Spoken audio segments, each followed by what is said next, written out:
Namaste, my friends, and welcome back to the show. This week, we are going to take a deep dive on archetypes. I briefly mentioned archetypes about 2 episodes ago. I'll link the episode in the show notes when I was giving you 6 tools to help you uncover your Dharma or your soul's purpose. And one of those tools was by looking to your archetypes. But I realized we'd never really done a deep dive on this concept. So that's what we're going to do today. This is super fun. It really does help you see things about yourself that have always been there, have always existed, but you may never have kind of connected the dots and put it all together and seen yourself in this way. So it's super fun, and uncovering or understanding the archetypes that live within you and have a strong presence in your soul is very helpful when you're on this path, this dharmic path, or this path of uncovering why you're here, what you're meant to be doing here in this world, and how to this path of fulfillment that we talk about on this podcast. So we are going to dive into that in just a second. Before we do, I want to remind you that I am hosting free community meditation on Fridays. The link to sign up will be in the show notes. This is an opportunity for us to come together as a community, have a little chat, get to know one another, and then meditate together. Meditating in a community has powerful benefits for the meditators. That the energy that occurs when people come into their essence, come in contact with their soul, and they're doing it together, even if it's over Zoom, it doesn't matter. Energy is not deterred by distance. It's more about the intention and the plan to be in community. You often can get deeper into your meditation. It's often much more relaxing. You often get better insights. There's beautiful benefits to the practitioner, but also when we pool our positive energy together like that, it goes out into the world, and it's like supercharging it, right? We can all do our part by walking around this life, moving through our lives with positive intentions and positive energy. But when we intentionally come together and we create time and space to do that as a group, it really does catapult or supercharge that energy. And there are plenty of studies that show this. Community prayer and community meditation are very, very powerful. And in the current world that we're living in, I think that this is needed more than ever. So I wanted to provide a space for it, something that's hopefully convenient for you. It can be done right from your home. It's free. It'll be fairly short because I know everyone has busy schedules.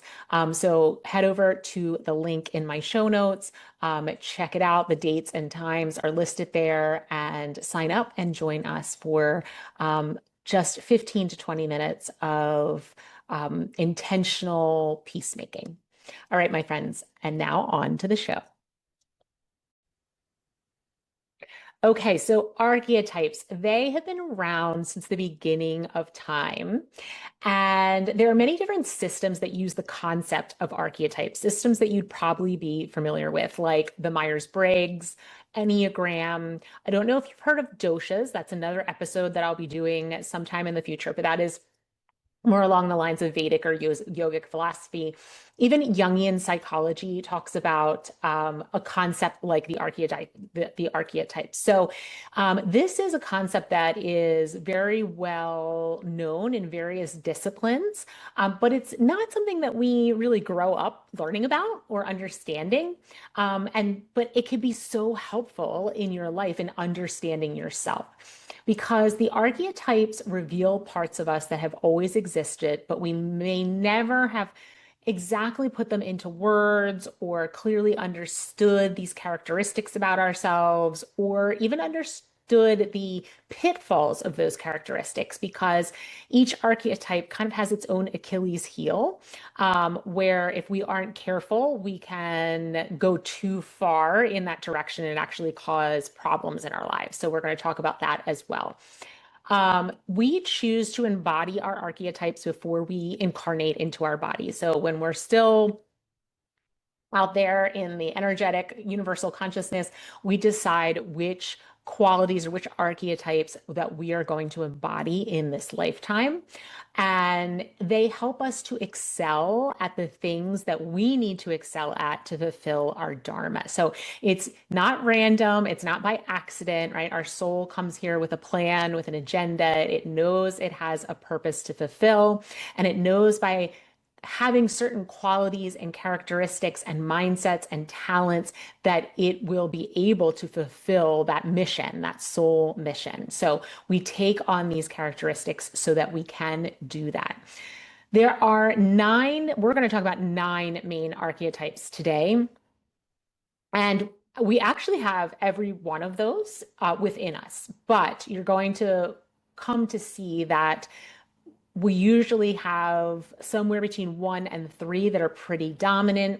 Then we have a few that we can tell are there, but they're just less dominant or less prominent.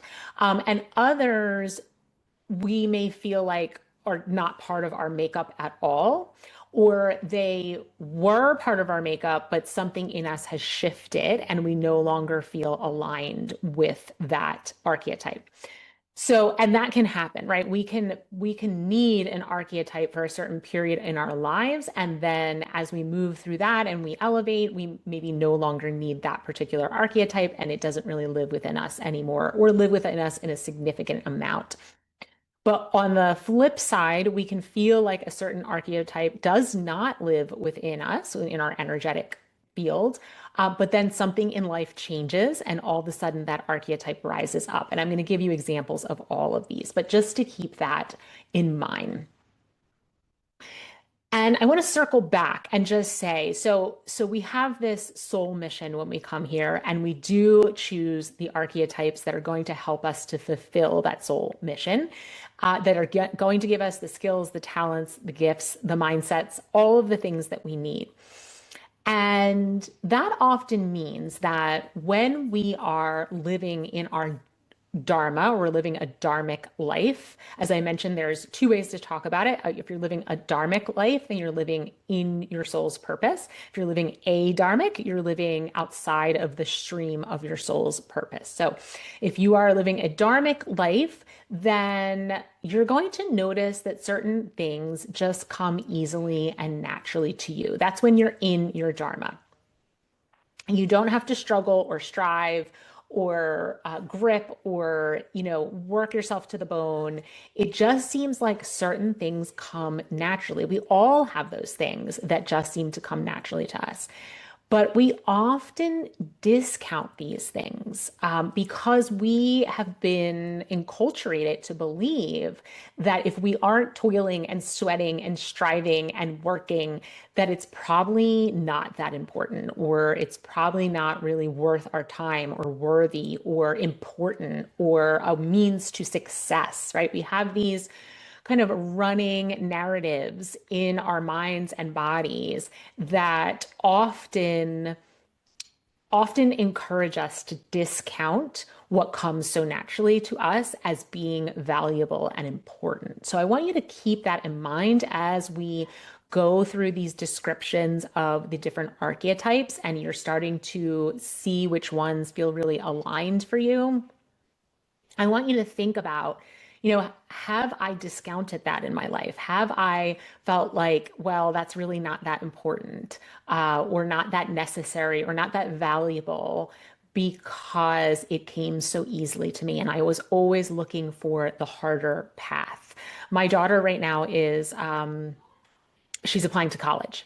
She's a senior in high school. And we just had this conversation because she is choosing to major in something that contains every single course that was the most difficult for her in high school. The courses that she struggled with, the courses that her grades were the lowest in, the courses that she had to drop out of because she just wasn't able to keep up.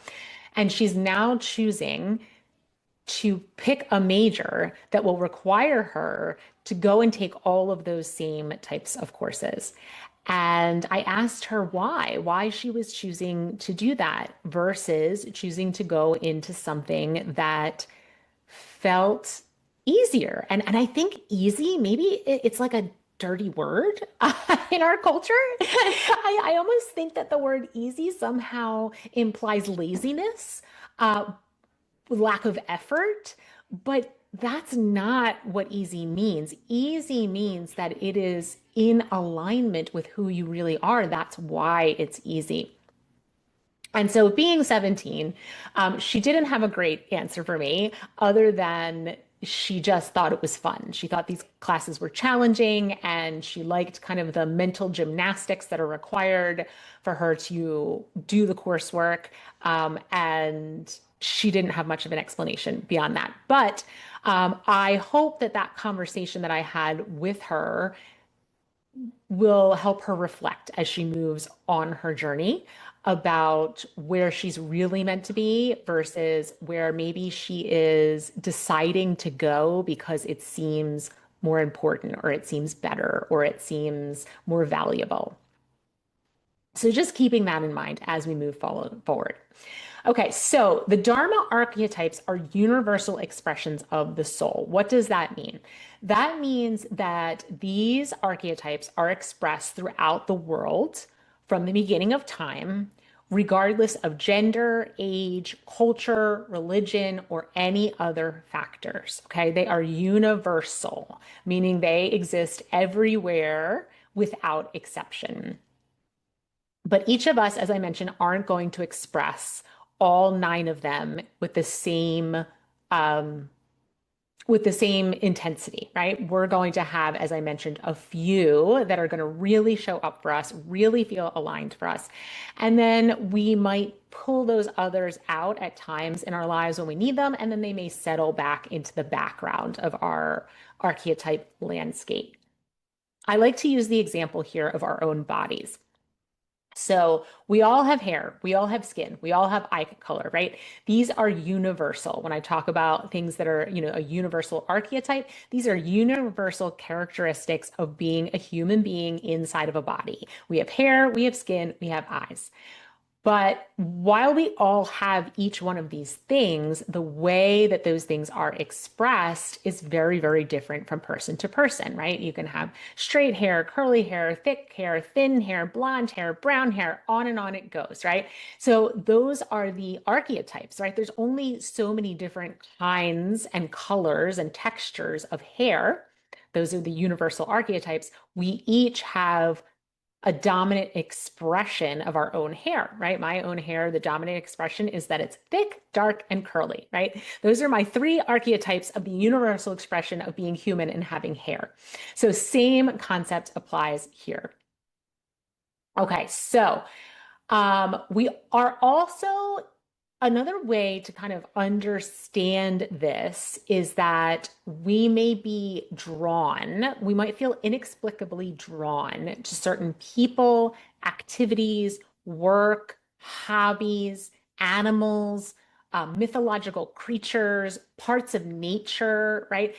We all have these things that, for whatever reason, we may or may not be able to explain, they feel natural, they feel normal, they feel like home to us. And these are also clues to your dharmic, your dharmic archetypes. This is really a tongue twister episode. And these days, midlife mom over here, my language fluency is definitely not what it used to be. So I apologize for the stumbling. Okay, so keeping that in mind as well, that, what am I drawn to? What have I my whole life seemed to be pulled to that just feels normal, natural, and like home to me? And the beauty of understanding the concept of archetypes is that we can see how we were all created equal, but not the same. Okay.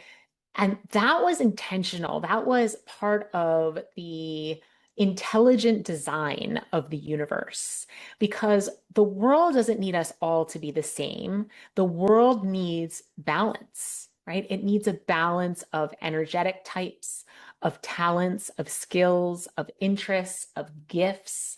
It needs different people to be interested and good at and passionate about different things so that the world can come into wholeness and into balance.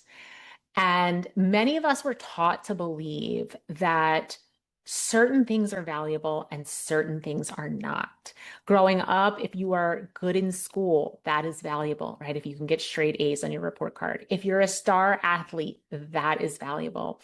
If you are a math whiz or some sort of musical genius, right? These are all considered to be very valuable in our society.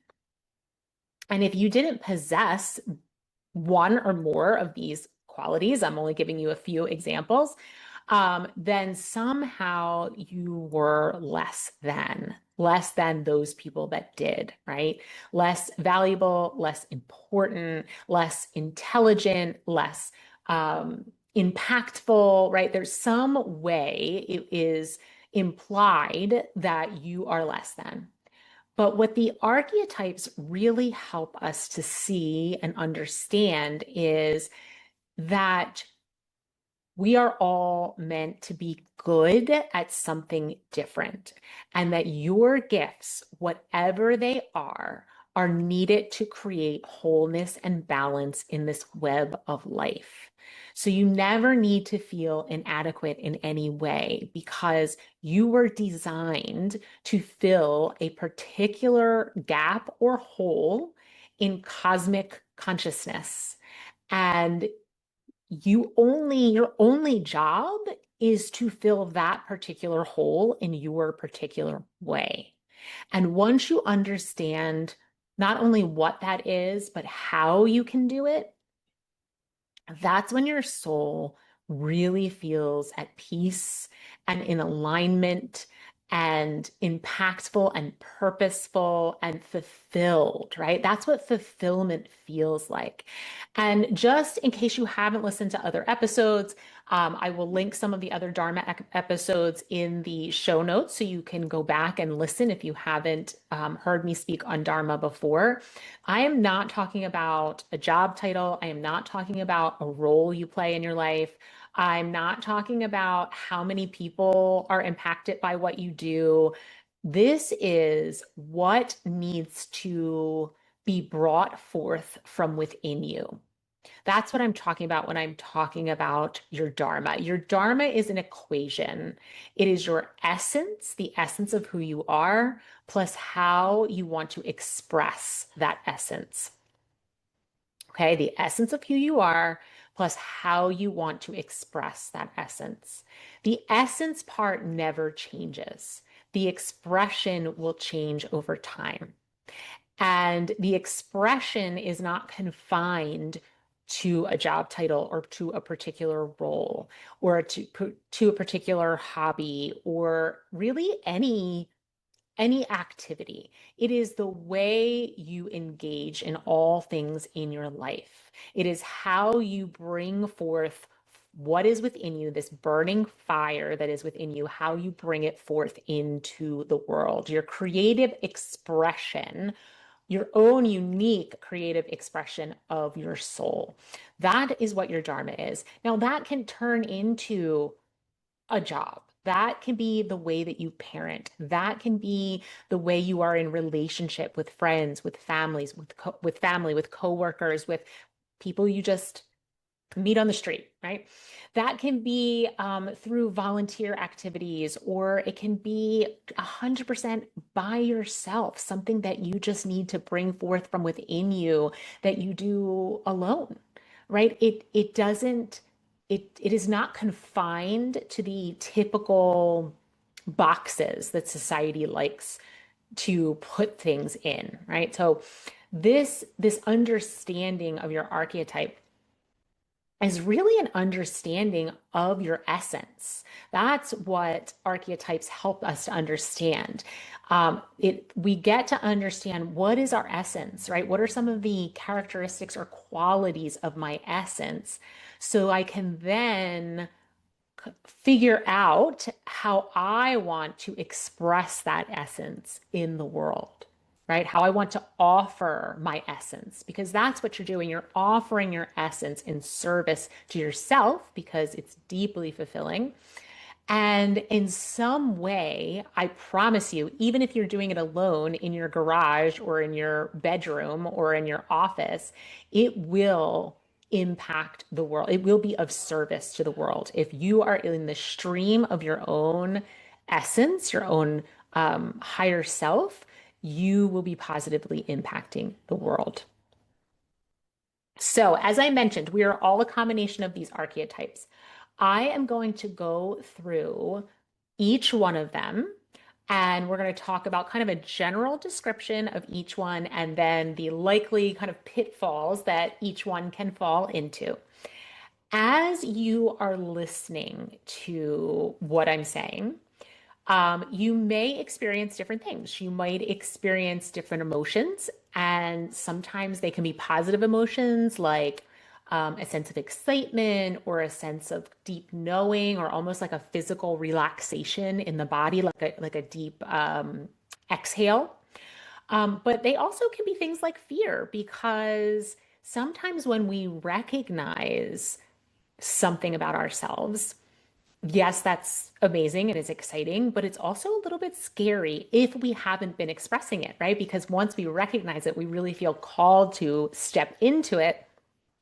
And that can feel a little bit scary. So if you do feel some fear here, it's okay. It's normal. It's natural. Just sit with it, right? We don't have to do anything right now. This is just about getting to know ourselves better. We're not really even making any moves in the physical world. It's just awareness. We're just shining the light of awareness. You also may experience some physical sensations. You could get tingling in your body or warmth. You could maybe get a little shortness of breath or that big exhale, as I mentioned. Sometimes people even tear up. And this is your body's recognition that your soul is coming home, or it's your soul's recognition of home, right? But expressed through your body. So if any of those things, if you experience any of those things, know that they're normal and natural and you don't have to be afraid of them. You can just be aware of them, right? That's all we're going to do today is just become aware. So as I go through this list, you may want to write some things down. If you're in a place where you can do that, you can always obviously come back and re-listen to it when you can. Maybe, if it's possible, wherever you are, if one really feels resonant, one or two or three, maybe just commit those to memory or write them down so that you can go back and think about the ways that this archetype has shown up for you in your life because you came in with these archetypes and you've been expressing them your entire life, whether you have known it or not known it.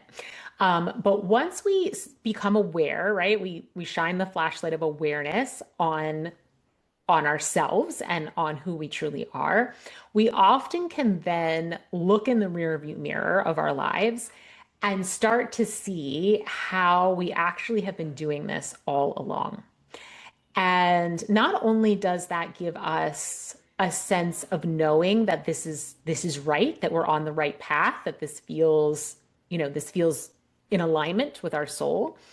It also gives us information about what expressions of the archetype felt good and what expressions of the archetype maybe didn't feel good, right? Didn't feel quite there, right? Because I mentioned this in the previous episode as well, or I guess it was 2 episodes ago, that our Dharma starts out wide like a funnel, and gradually over time, with lots of life experience, we get closer and closer and closer to the true expression of our Dharma. And so over the years, maybe you were expressing these archetypes, but they were just a little off the mark. They just didn't feel like quite the right way of doing this thing, right? And so that's information. That's knowledge, that's wisdom about how maybe you want to make small pivots to get closer and closer to your true expression of your Dharma at this particular juncture in your life. Okay, so here we go. The teacher. I myself have a very strong archetype of teacher. The teacher archetype learns by living. Okay, these are the people that go through things in their lives, difficult things in their lives. They go through the confusion, the grief, the failure, the change, right? They go through all of that.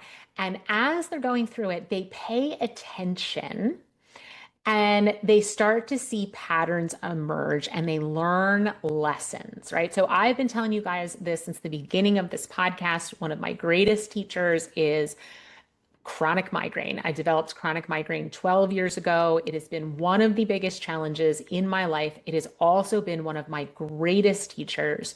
And I would not be here doing this podcast. I would not be a yoga teacher. I would not be a coach or a spiritual guide without the lessons that I learned through the experience of living with a chronic pain disorder. There is so much to be learned in the hard. And there's a natural for teachers when this happens, when they live through something that's really hard. Another thing that I'll back it up. Another thing that I lived through that was really hard was not knowing my purpose. That was very, very painful for me for many years. Feeling like I was not living. I didn't even know the word Dharma at the time. I just felt like I was not living the life that I was supposed to be living, that somehow I was almost living somebody else's life or somebody else's version of what a good life is. My life didn't even feel like me or resemble me. This was very painful, but I couldn't figure out how to get on the path. I couldn't figure out what I was meant to do. And I tried for many years. And at one point I remember thinking like God gave everybody a purpose and just forgot to put one inside of me because I don't have one, right? I've been trying and I can't find it. And this was so painful for me. And it's one of the reasons I am so passionate. It is the reason I am so passionate about this concept of Dharma, and really taking the time for self-discovery to understand our own Dharma. And I'm partially passionate about it because of the pain I know that we all experience, whether that be in frustration, anxiety, depression, just feeling a general malaise or blahness about life, feeling like you're not, like you don't matter, right? That your life doesn't matter or it's not impactful. Feeling like, like again, you're living somebody else's life. You're not really living your own life. But also because I know how important it is, how powerful we are when we live in our Dharma and how much good we can do for the world. So that's why I'm so passionate about it. But point being, as someone who has a dominant archetype as a teacher, I lived through these things. I learned the lessons from them. And then I had this tremendous urge to share what I have learned with other people so they don't feel the same sense of suffering. So they don't go through the same suffering that I went through. And this is a characteristic of all teachers, right? We learn something, we go through something hard, we learn from it, and then we have this urge to share it with other people. Teachers are often the people who can explain something clearly because they once didn't understand it themselves. And they remember what it felt like to be at the beginning. And so that is what I strive to do on this podcast. I take these big yogic philosophy concepts that are complicated and deep, and I've spent many hours of my life studying, and I try to distill them down into something that is consumable for you, right? That you can recognize as being important in your own life and put into practice in your own life and not have to spend the hours and days and weeks and months that I continue to spend studying all of this stuff.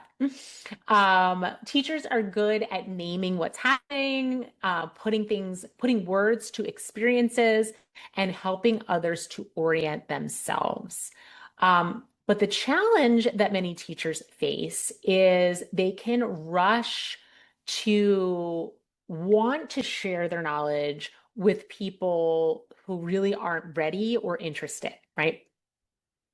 I could talk about yoga philosophy all day, every day to anyone who would listen.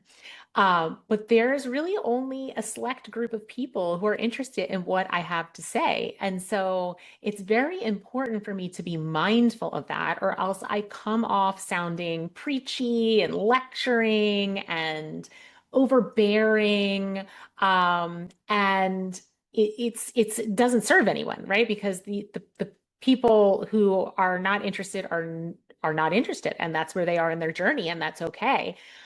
So it's as teachers, we do have this tremendous urge to share, but it's about learning when, where, and how and who to share with, and not just going around sharing with everyone all the time.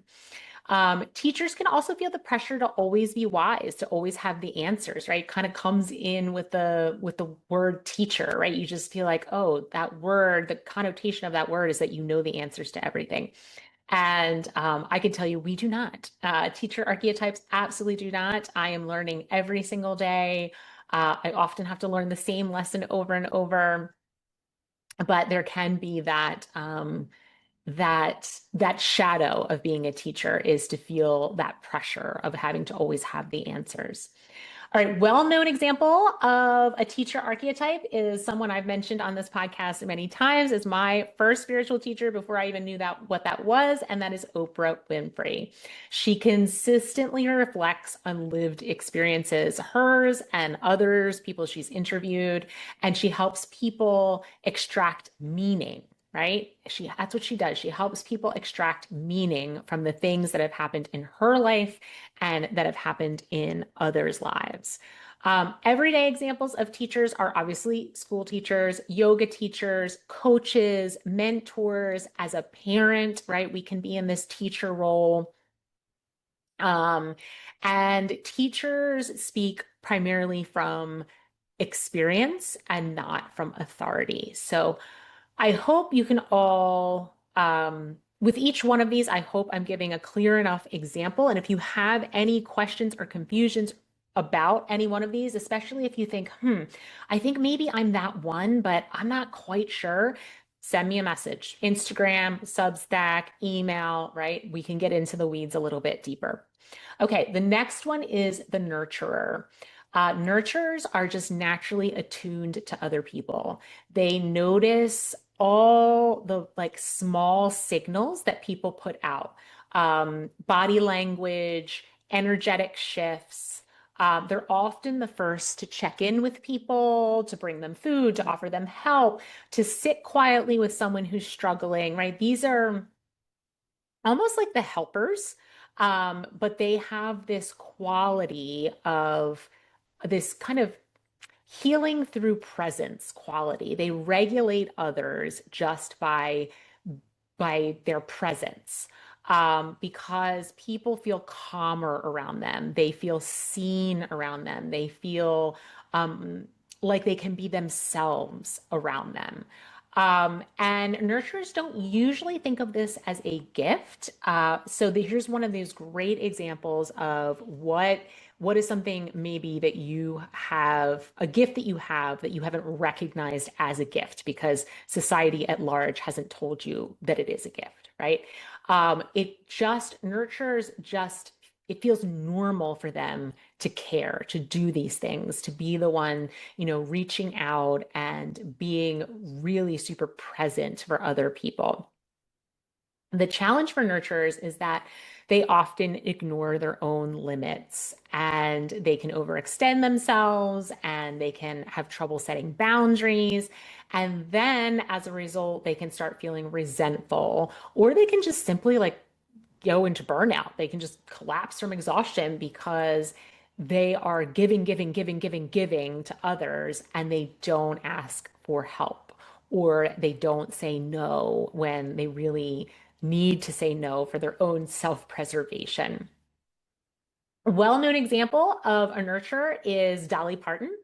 Dolly Parton, if you don't know, over her very long career, has consistently used her substantial resources to support others. She does tons of philanthropic work, literacy, education, community, and she does it beautifully. She actually this challenge piece. I don't know if she ever did struggle with the challenge piece of being a nurturer, but at this time, she does it with a lot of love, a lot of compassion, and very well-defined boundaries that allow her to keep doing it.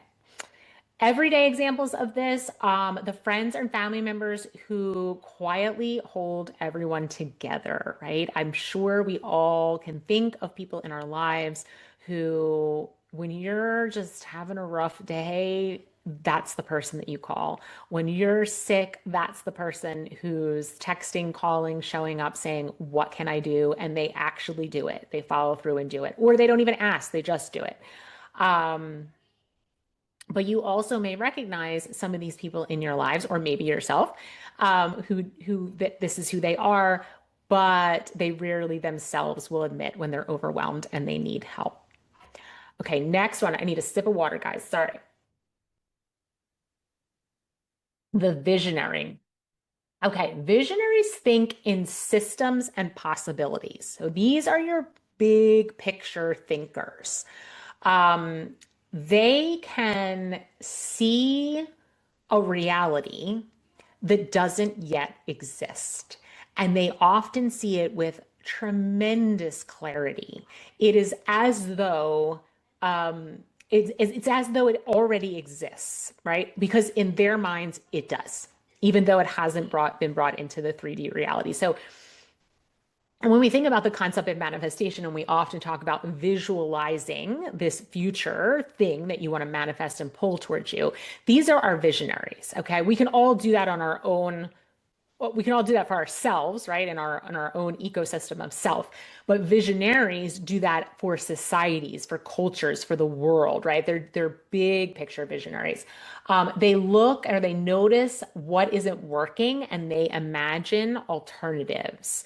And their minds naturally jump ahead to what could be improved, redesigned, reimagined. And they're people who are very dissatisfied with the status quo, right? They're not going to look at something and say good enough. They're always going to look at a system, a culture, a large, system, a culture, a world, and say that there needs to be change, that it could be better, that we could do better. And it's not because they are trying to be antagonistic. It's because they believe in potential. They deeply believe in potential. And so visionaries often feel out of step with their environment. These people can really feel like islands alone because most people aren't seeing what they're seeing. But when you are a true visionary, when that is part of your essence, even though you do feel kind of out of step or you can feel isolated and alone because other people can't see what you're seeing, that urge to bring to rise up, right? To change the system or the culture and make it live up to its potential is so strong that you can't help but press forward. The challenge with visionaries is that they can become frustrated and impatient, obviously, because they see a vision that others don't see. They can become disconnected from the present moment because they're so focused on this future vision that they see that they can sometimes struggle to be in the present moment. And they can get discouraged when others are not seeing what they're seeing or when they're struggling to bring their vision into reality. Well-known example of a visionary is Martin Luther King Jr., right? He articulated a vision of justice and equity that required people to imagine a different future than the one they were living in. And he had such a clear vision of that future. And he believed in that possibility. He believed in the potential of the human spirit. He believed in it's so strongly that he couldn't help but press forward, even though much of the world was fighting against him because he saw this vision. Everyday example is someone in your workplace or your community who keeps suggesting new approaches and feels restless when the change is slow. And we can see this on, even small scales of, like, for example, like I mentioned, the workplace.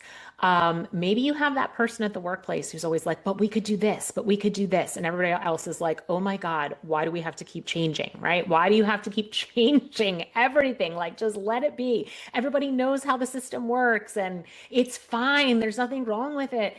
But you have that person who's pushing forward, pushing forward. Those are your visionaries. The entrepreneur, okay? Entrepreneurs are builders. They see problems and immediately think, I could fix that. They're energized by starting things, organizing resources, creating something tangible that didn't exist before. Here's an example. I'll use myself as an example of someone who had an archetype that existed within them and never knew it until they were in their mid 40s. So in my mid 40s, I became an entrepreneur. I literally didn't even know what that word meant until I was probably almost 40. I didn't have any entrepreneurs in my own life. I didn't resonate with them in the larger culture. And all of a sudden, this archetype sprung forth from within me because that was what was needed in order for me to express my dharmic journey at this particular juncture in my life. So, as I mentioned, you may hear me mention one of these archetypes and think, no way, that is not me. That is not an archetype I carry. I promise you it's there. It may be there in very small quantities, and maybe you never will have a strong expression of that archetype, but it's possible that it could spring up for you at some point in your life. Entrepreneurs are often very comfortable with risk and uncertainty because movement feels better than stagnation. So they would rather take the risk of moving forward and potentially fail than just remain kind of status quo. Status quo is like death to an entrepreneur. And entrepreneurs turn ideas into action. So similar to visionaries in that concept that they have an idea about something and then they want to move forward. They want to build it. They want to see it manifest in the physical world. Entrepreneurs tend to do it on a smaller scale. Visionaries do it on a larger scale. The entrepreneur, the challenge that they often face, or the challenge is that they tend to overwork because they do have this idea and they do want to bring it into reality and they get very attached to it. And that attachment forces them to keep at it like a dog with a bone. And then they overwork. And they may tie their self-worth to the success of this entrepreneurial journey. So if I'm deciding to build a business and that business is financially successful, I am successful and I am worthy. And if the business fails, I am not successful, I am not worthy. And this is where yoga philosophy can really come in very handy, learning that your worth is not related to external success, and that we have a right to our actions but never the fruit of our actions, right? Our only job is to bring forth what is within us and put it out into the world, and we are not responsible for how the world responds and reacts to that. That's a very hard concept for an entrepreneur. And I can raise my hand and tell you that with a lot of personal experience. So they struggle to rest. They're usually highly productive. And, highly productive can be good or bad, depending on how unbalanced you are at that. Well-known example of this is Sarah Blakely. She saw a practical problem, trusted her instincts, and built a business without waiting for permission or expertise. Everyday example, anyone who starts a small business or a project or anything because they see a need and they feel compelled to respond. When I started this podcast and then eventually a coaching business, it was because I saw what I had learned through my own experience of chronic pain condition, through parenting a child with physical and mental health troubles, severe struggles, um, and through my journey of yoga and yoga, deep dive yoga philosophy. And I saw how what I had learned had carried me through those really significant challenges in my life. And then COVID came along, and I was working as a bedside nurse at the time. And my daughter also it was really during the depths of her mental health crisis, those years of COVID, those very intense years of COVID. And I saw how people's anxiety was through the roof, how they were becoming unhinged because of what was going on in the world around them. And I thought, wow, everything I've learned has is carrying me, right? It's carrying me through being a bedside nurse during COVID. It's carrying me through taking care of my daughter. It's carrying me through living with a chronic pain condition. I need to share this. There's a gap in the knowledge. And I know people could benefit from this. See, I know individuals can benefit from this, and our society at large could benefit from it. And so I want to fill that gap. Okay. So that's where my own entrepreneurial archetype rose up, is because I saw the gap and I wanted to fill it. Okay. The artist is our next one. So your artists process life through expression of some sort, right? So they process pain and grief and anger and joy and happiness and passion and confusion and every experience and emotion that they have in their lives through some type of expression. That can be painting on a canvas, it could be writing, it could be acting, it could be music, or any other creative outlet. And their work reflects their emotional truth. Often they create what they themselves needed to hear or see.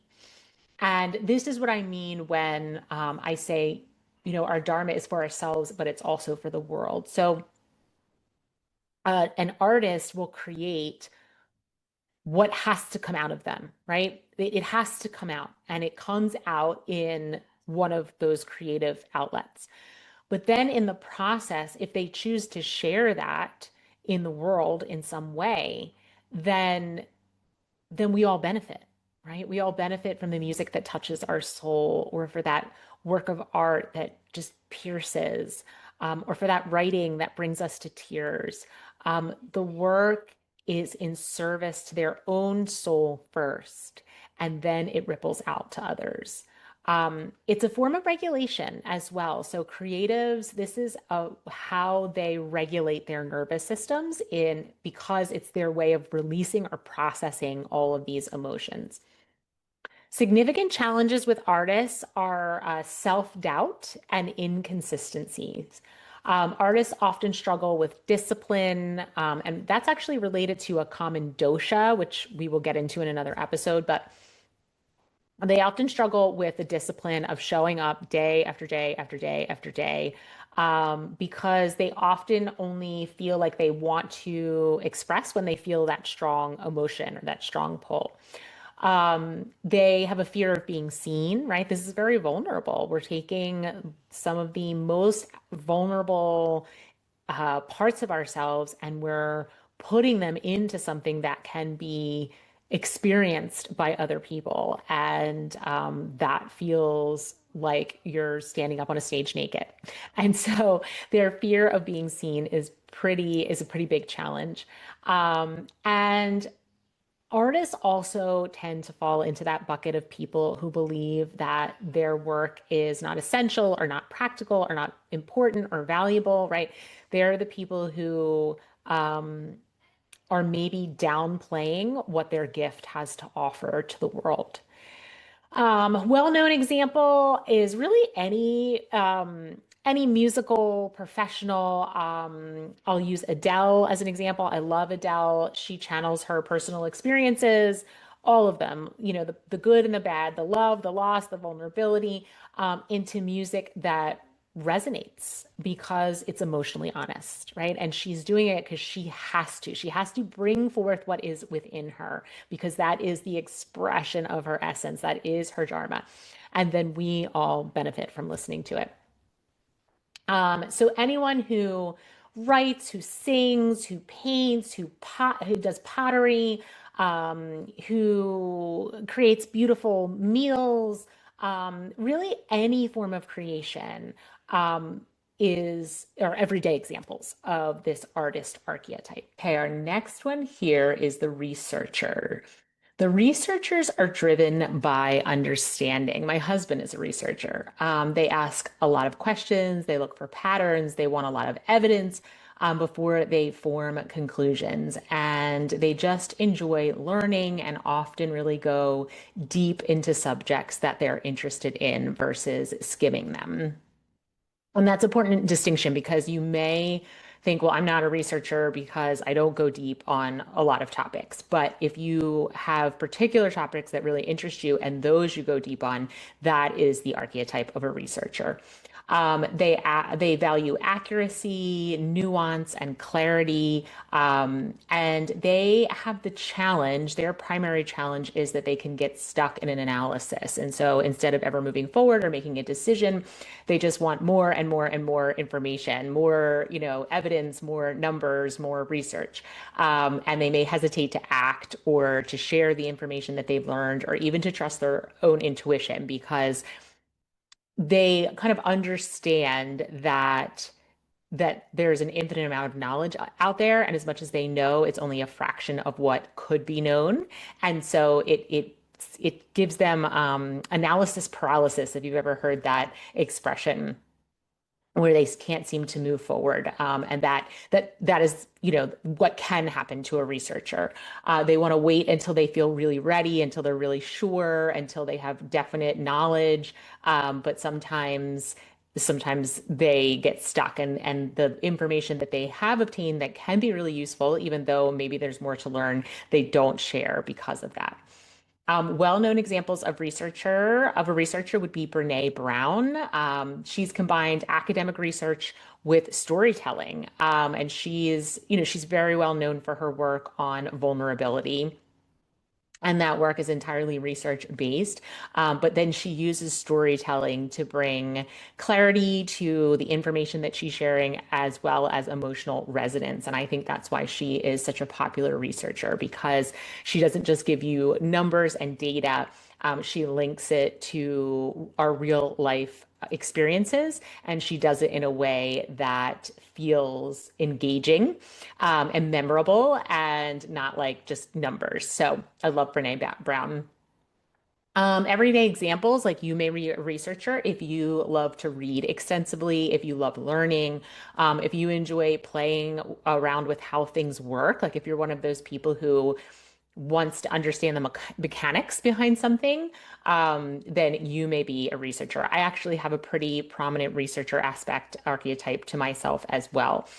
Um, and it's a great quality to have, but once again, we just have to make sure that we don't get stuck in that analysis paralysis. Okay, the entertainer. The entertainers are exactly as the name implies. They love to entertain other people, to create emotional resonance in other people through what they do, right? So this could be someone who is a stand-up comic. It could be an actor. They are really engaged with people. They like to, or feel compelled, I should say, to lighten heavy moments. So, they're the ones that are going to break the silence. They're going to try to lift you up, or tell a joke when maybe you're feeling sad or heavy in some way. And they connect with other people through humor and storytelling. They often feel responsible for keeping things upbeat or comfortable. And so, the person in the room, when there's an awkward moment, the person in the room who tells the joke, speaks up, breaks the silence, and tells the joke, that's the entertainer. Their challenge, as you might imagine by me just explaining that, their challenge is avoidance, because entertainers can use humor or performance basically to deflect from pain and difficult emotions. So there's a time and a place, right, when we want to do that, and that's actually helpful. And then there's a time when it's really just avoidance. And when it enters that arena of avoidance, that's where the entertainer can be challenged. Well-known examples of this is Steve Carell. He is humorous. He has emotional depth. He allows his audiences to connect both through laughter and vulnerability, and that is a beautiful example of an entertainer.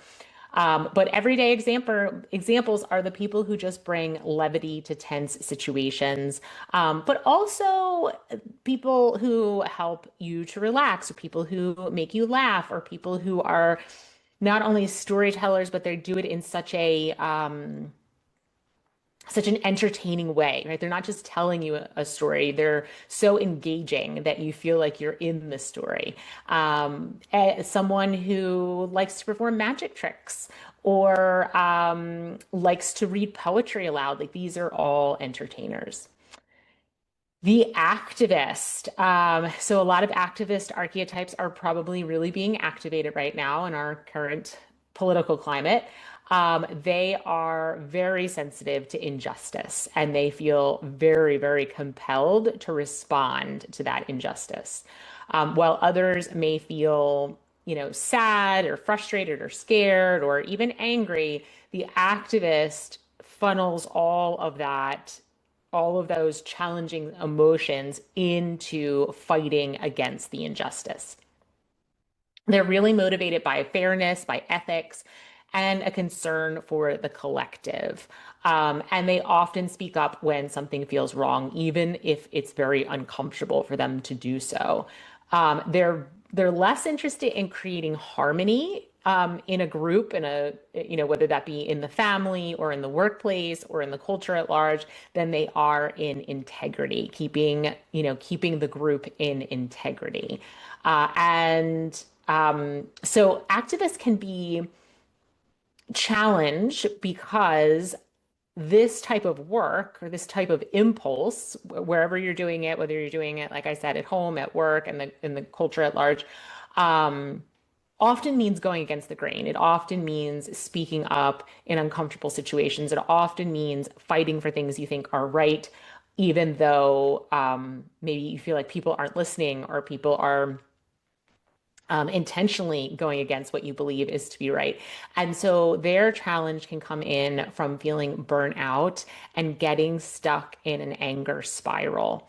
And we can see this, right, in the culture at large that, people who are activists can, if they're not careful, just become bitter and angry because they've been fighting. They've spent their whole lives fighting for what they believe is right, and they feel very frustrated if they can't make the change that they believe is needed and so important and so essential to whoever they are fighting for, whatever group they're fighting for. And they often carry way too much responsibility, and they can struggle to rest because they are so compelled to try to make this change that it can become, if it's left unchecked, it can become compulsive. So that is the challenge of an activist. A well-known activist is Mahatma Gandhi. I love Gandhi. I read a lot about him and his work, and he committed his life to a nonviolent resistance and collective liberation. And he was able to balance that throughout his life. He was able to, through his inner work, and that's one of the reasons I love him so much. He's just a beautiful example of someone who spent a lifetime fighting for what he believed in, who suffered himself tremendous injustices, And yet he continued on this path for his life, and he did so in such a beautiful way. He did not become angry, he did not become bitter. He committed to going inward first and connecting with himself and connecting with something greater, the divine, higher consciousness. And he moved from a place of peace instead of from a place of anger. And I think that that is just such a beautiful example that we should all live by. And he not only did that for his lifetime, but he did it and he made tremendous change in our world, tremendous positive change. Everyday examples, someone who advocates, like I mentioned, for fairness in the workplace, in the school, in the community, even, in the household, if you have kids, if you have one child who's like always advocating for the underdog, whether it be their sibling or their friend or, a younger kid in the neighborhood, whoever they see to be as a little bit weaker, having less power, and being treated unjustly, they immediately have to speak up and fight for them. Those are your activists. And here we are. We've made it to our last one, the warrior. Warriors are defined by their courage, their fire. So I did an episode a while back about having honey in your heart and fire in your belly. And what that means is that you have love and compassion and empathy in your heart space, but you don't, that doesn't mean that you don't fight, right? That you don't fight for what you believe in or fight for what is right or fight for, living in alignment with your dharma. That we have to have this balance of that sweet liquid honey, right? Of the love and the compassion and the fire in the belly, the drive, the determination, the discipline, the discernment that is required to fight for what we believe is right. This comes in parenthood a lot, when we have to teach our children boundaries and we have to teach them, lessons and right from wrong and help to mold them into good citizens, right? People who are going to work hard and not run away when things get too painful or too difficult. We have to teach them these lessons. We have to teach ourselves these lessons. And that requires that fire in our belly. And it requires the fire in our belly to follow our dharma because it's really much easier to just go along, right? That an expression when I was growing up that I heard a lot was go along to get along. And that is a lot of what we do in our world. We kind of go along so we don't ruffle any feathers because we don't have enough warrior in us. We don't have enough fire in the belly. Warriors step in when something needs to be defended, values, safety, dignity. They're willing to confront, and they are willing to walk through the discomfort of that confrontation rather than avoiding it if they believe in what they're fighting for or who they're fighting for. Um, they can be challenged because sometimes, as I mentioned, you have to have this honey in the heart and the fire in the belly, and we want those to be in balance, right? We don't want one being overshadowing the other one. And sometimes it has to happen in moments, but in general, we want those to be fairly balanced. And warriors have a lot of fiery energy. So they can become unbalanced and they can have a little too much fire in their belly, and that leads to rigidity where they're inflexible. They're unwilling to hear other people's opinions or ideas. They're unwilling to try new things or learn new things or change their opinion about something. They could stay in fight mode long after the threat has passed. They can perceive that they need to fight even when they don't, right? Because they are kind of living in a fight mode. So anything that happens could be a signal to them that they need to that they need to be in warrior mode. And when that happens, when they face this challenge and they become unbalanced, that leads to exhaustion because it's almost like a constant activation of that sympathetic nervous system, that fight or flight. And we can go into adrenal fatigue and burnout and exhaustion. So that is the potential challenge of the warrior. Well-known warrior is Rosa Parks. Her refusal to give up her seat was a clear act of courage, and it took a lot of fire for her to do that. A lot of courageous energy, and she did it because she believed in what she was fighting for, right? And she was willing to be in the discomfort. She was willing to suffer herself because she believed so strongly in what she was standing up for. Everyday examples of warriors could be someone who sets really firm boundaries, someone who protects people who are vulnerable. So activists and warriors can be sort of linked, but not always. Activists are kind of more about causes. They're like larger injustices, where warriors tend to fight more for individuals.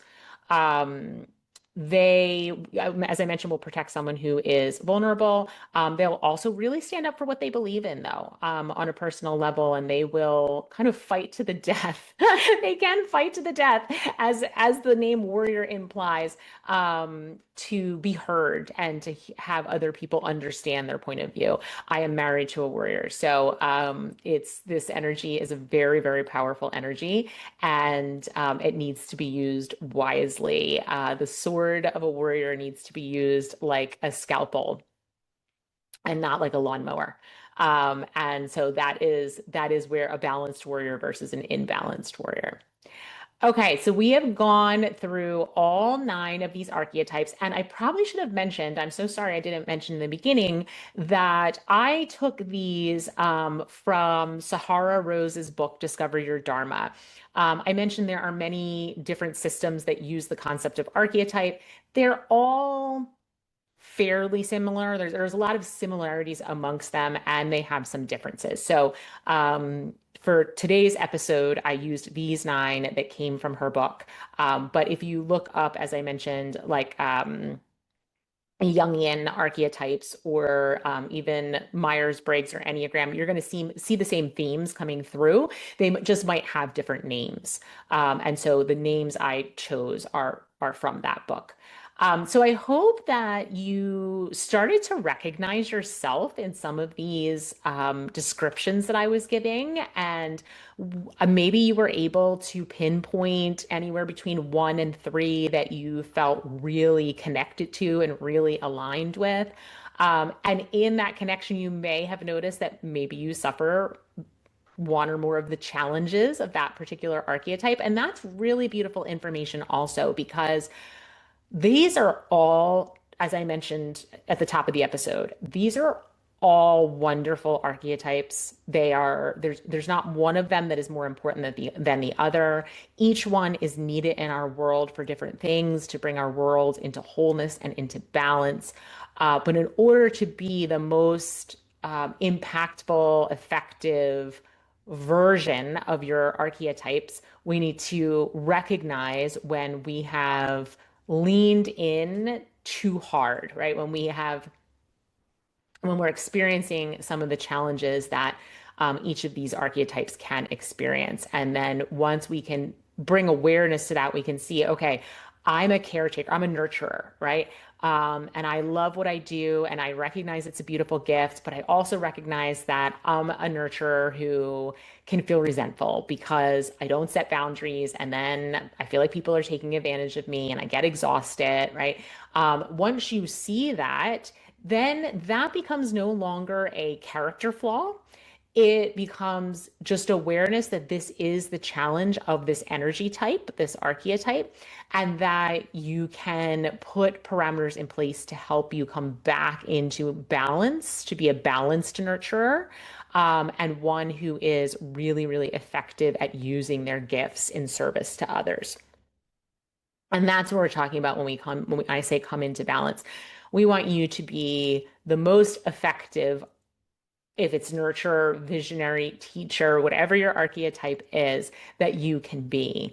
And if you've fallen into the challenges, then you yourself are suffering and you are less impactful in the world. So just having that awareness, knowing that it's okay, it's not a character flaw, it's just something that can happen, and then figuring out how do I bring myself back into balance is beautiful, beautiful self-discovery work. And it will help you keep doing what you love, right? Because no matter which archetype or archetypes that you fall into, chances are you love being that. You love being the entrepreneur or the visionary or the artist or the researcher, right? This is it's a part of your essence, it's a part of who you are. And you don't want to suffer because you are engaging in this essential aspect of who you are. And so having this understanding helps that.